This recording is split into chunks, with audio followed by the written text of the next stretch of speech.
gee, this is disappointing to be doing it this way instead of be sitting with you, but we wish you all the best for sure.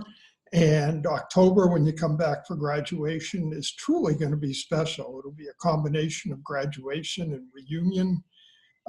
You'll be out working, and it'll be really, really fun to get back together. Looking forward to that. Asked to give a little bit of advice, thinking what I should share with you.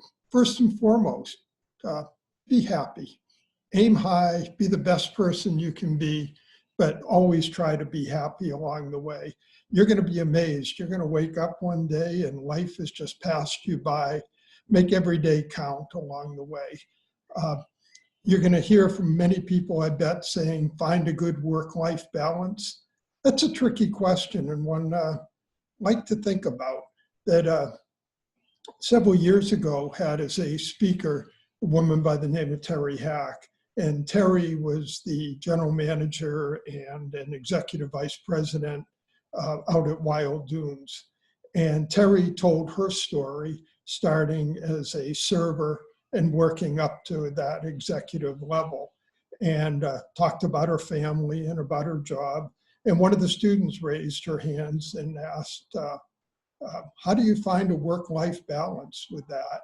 And Terry's response was, I don't. Work always comes first for me. And the students just gasped when they heard that. But she went on to say, for me, work is how I take care of my family. My family is my priority, but the way I provide for them is by being the best person I can be at work. So find a balance that works for you. Terry's might work for you. Your balance might be something different. But whatever it is, find something and stick with it and be happy. Again, life's going to pass you by way faster than you wish it will. And you need to be happy along the way. Take care of the people around you. Be a good friend. Take care of your family. Be good. Be happy. And look forward to seeing you in October. Look at this COVID crisis as opportunity to help those who are less fortunate, opportunity to create new businesses. It creates a level playing field for you because many of the experiences that people had of how things used to be will no longer be that way. One of my common guiding talks is around the importance of an operating budget to help you make decisions around where you're going to move, what jobs you're going to take, what opportunities you're going to do, how you're going to balance risk and debt and expenses. And so many of you who took classes with me in hotel management or revenue management saw an operating budget, and I had you apply that to your personal life. And I want to remind you of the importance of that budget. Make sure you're putting funds away for a rainy day at a minimum of $1,000 and ideally 6 months of operating expenses, which is no easy task. Remember that hospitality service is always there. Even though we saw a lot of restaurants close and a lot of hotels close, don't forget that hospitality is right behind many of the institutions, all those hospitals, prisons, nursing facilities, care facilities. Hospitality is the backbone of those, to feed those patients, those guests, clean those rooms, and provide a friendly operating service.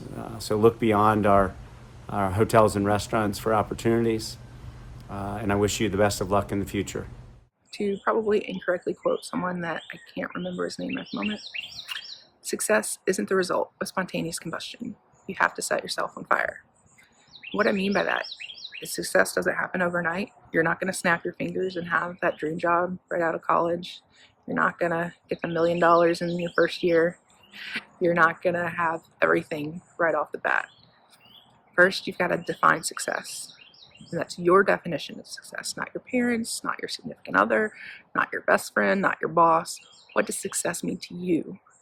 And that's what you strive for. And you build it over time. You take whatever job pays the bills, you get that done. Then when you get home, you work on what's your dream. Like if you want to be an event planner, yes, take that job as a production assistant and learn from whoever's above you. You want to own your own business. You go home, you work on that business plan, but something has to pay the bills in the meantime. And that's what you're going to do. You're going to build over time, and your little fire is going to get bigger and bigger and bigger until one day you do explode. And you're a success by your eyes and your eyes only, because that's all that matters. Hey graduates, hope you're all well. Congratulations on this amazing milestone. We're so proud of our hospitality students and the program and all that you guys do to make it what it is. So I know this is a scary and unprecedented time. We're all feeling the stresses of being isolated, and I know our hospitality folks especially, we're all social, and it's even harder for us. So just want to encourage you guys all that this is a blip in history. It's certainly an important blip. It's something to learn from. I'm sorry that you guys have suffered at the hands of this terrible epidemic, but I know that we will be resilient as an industry, as individuals. I know all of you will bounce back and bounce back hard, and so I just encourage you to keep the faith, be ready, to stay strong, and just hone your skills in this time that you can, so that when the call comes, you're ready to take it up. And we get a chance to talk to you guys at the end of every semester, usually in person, usually after you've done the 488. And we didn't get that chance this year, so we usually share some words of wisdom. Mine go usually in two directions. The first one is really to know what you believe in. I'm a person who has a deep faith that I've shared with some of you guys, I'm sure, at different times when it's appropriate.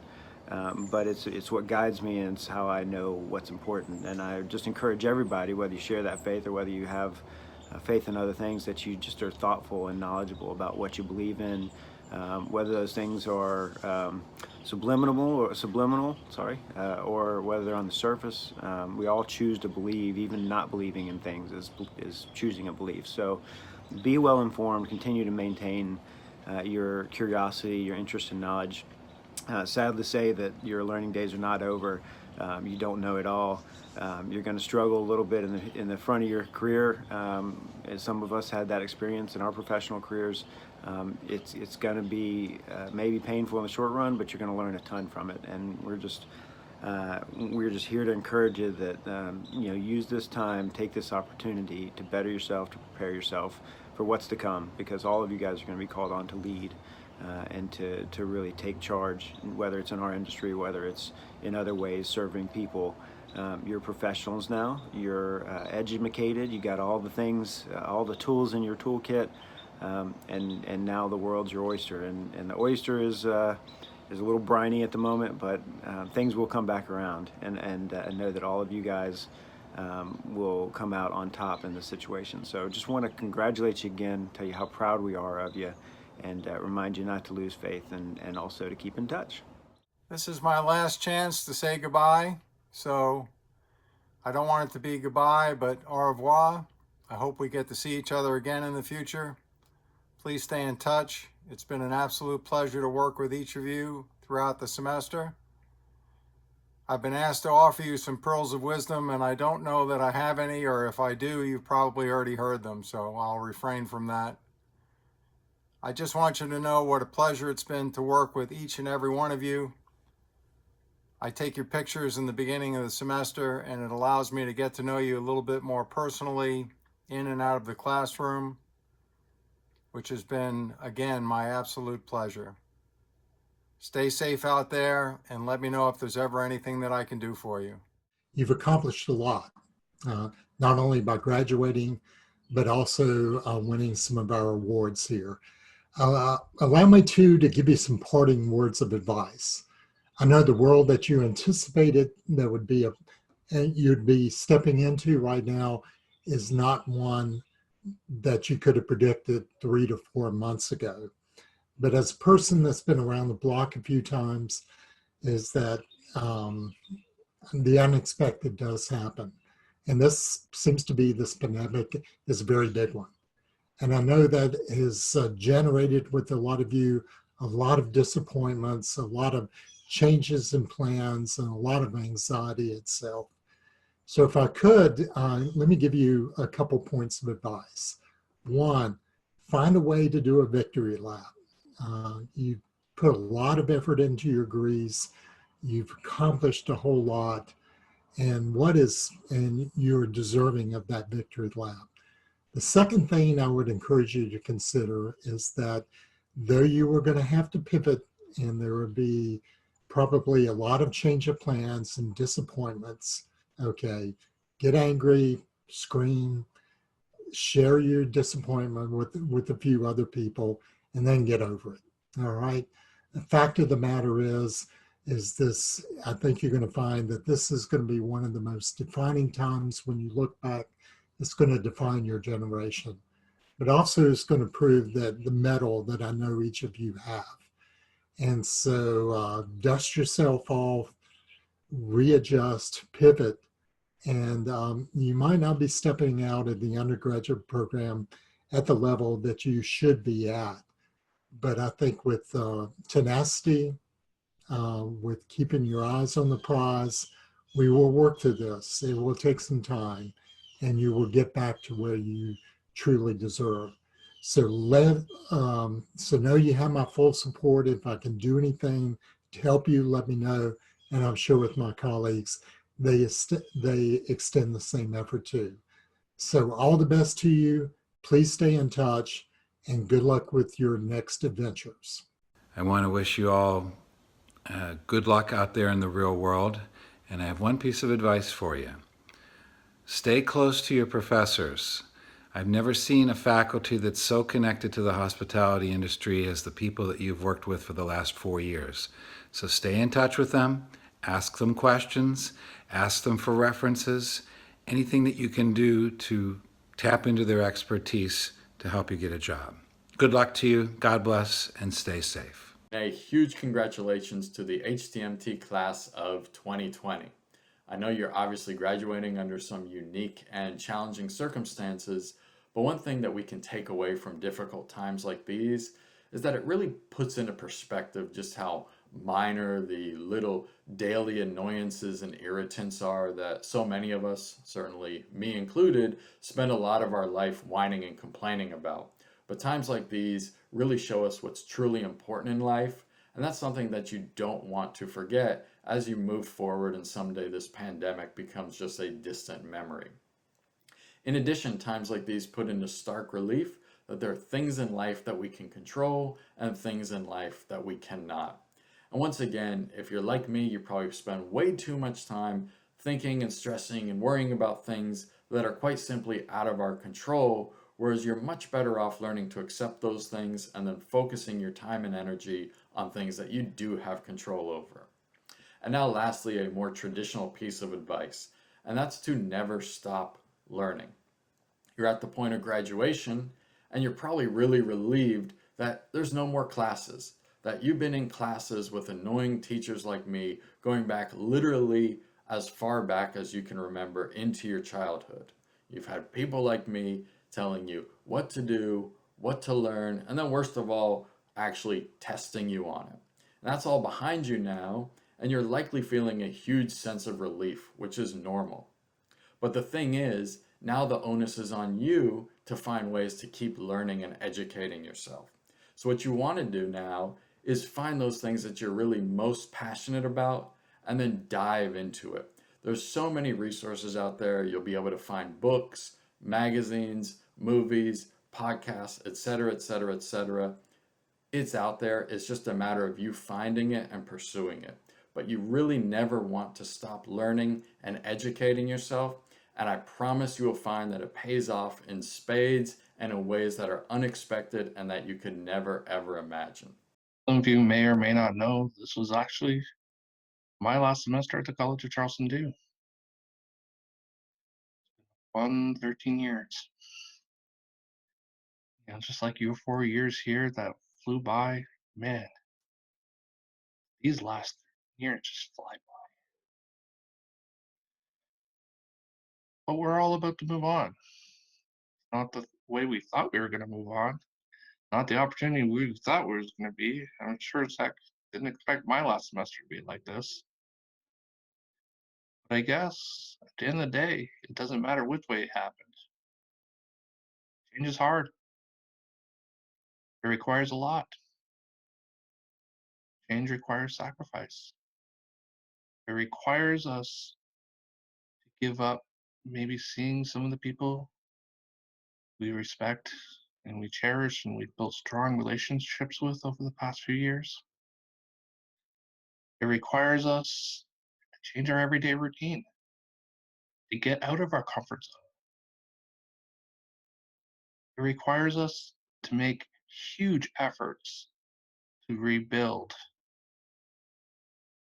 and move to the next level. Not easy. And it's scary. It really is. I'm afraid. But why do we need change?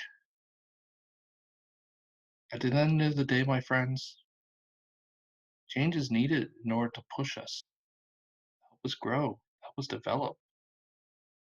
You're going to be able to use all these things you've learned over the last few years.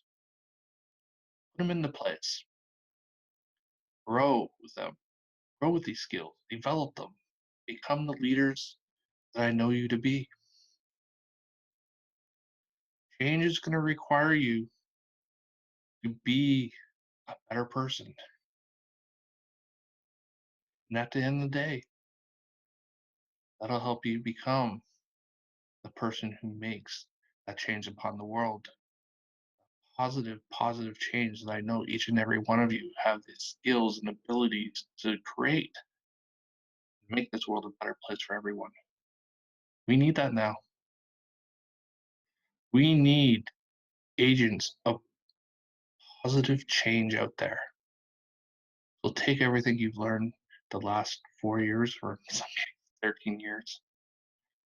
Go and learn to be a true leader.